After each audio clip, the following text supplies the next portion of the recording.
विक्रम बेताल की कहानी। असली वर कौन? बेताल 25। कई बार बेताल को अपने साथ ले जाने की असफल कोशिश के बावजूद राजा विक्रमादित्य ने हार नहीं मानी थी। इसलिए राजा विक्रमादित्य फिर से पेड़ के पास पहुंचे और बेताल को अपनी पीठ पर लटका कर ले जाने लगे। अपनी शर्त के अनुसार बेताल ने फिर से राजा विक्रम को एक कहानी सुनाना शुरू की। इस बार की कहानी है असली वर कौन। सदियों पुरानी बात है। उज्जैन नगरी में महाबल नाम का एक राजा राज किया करता है। राजा बहुत पराक्रमी और दयालु था। उसकी एक बेटी थी जिसका नाम था महादेवी था।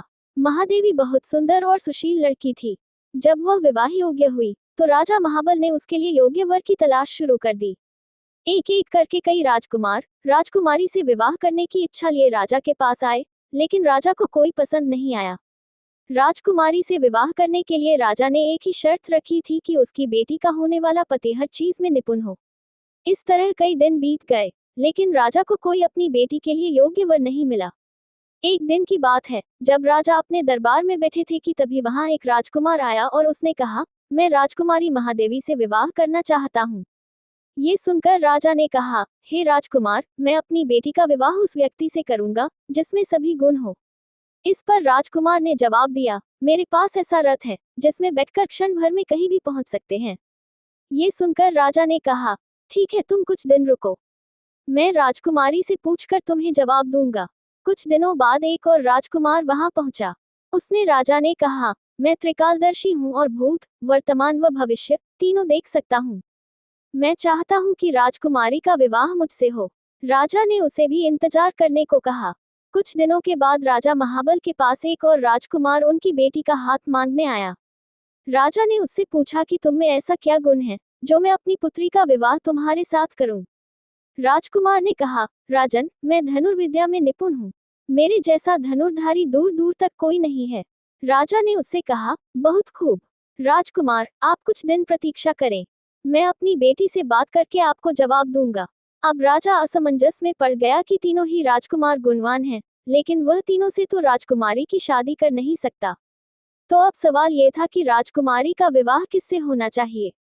वहीं दूसरी ओर एक भयानक राक्षस राजकुमारी महादेवी पर नजर लगाए बैठा था और एक दिन मौका मिलते ही वह राजकुमारी को उठाकर ले गया।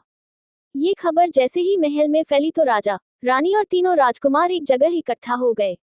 त्रिकालदर्शी राजकुमार ने बताया कि वह राक्षस राजकुमारी को विंध्याचल पर्वत पर ले गया है। इस पर पहले राजकुमार ने कहा, मैं अपना रथ लेकर आता हूँ, हम सब उस पर बैठकर विंध्याचल चल सकते हैं। तीसरे राजकुमार ने अपना तीर कमान निकाला और कहा, मैं उस राक्षस को मार गिराऊंगा।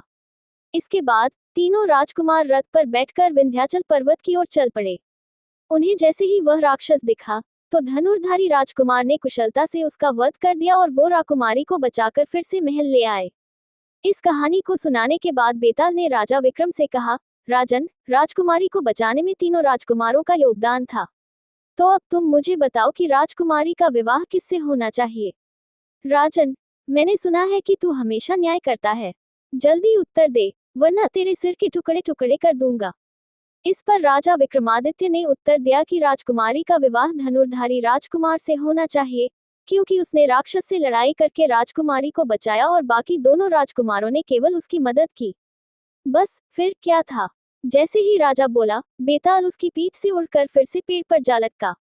कहानी से सीख, मुश्किल समय में साहस ही काम आता है, इसलिए मुसीबत को देखकर घबराए नहीं, हमेशा साहस दिखाएं। को हमारी ये वीडियो पसंद आए तो लाइक और शेयर जरूर करें और हमारे चैनल को सब्सक्राइब करना ना भूलें। वो आप क्या जानना चाहते हैं ये कमेंट में जरूर बताएं। वीडियो बनाने में बहुत समय लगता है, अपनी प्रतिक्रिया जरूर दें। धन्यवाद।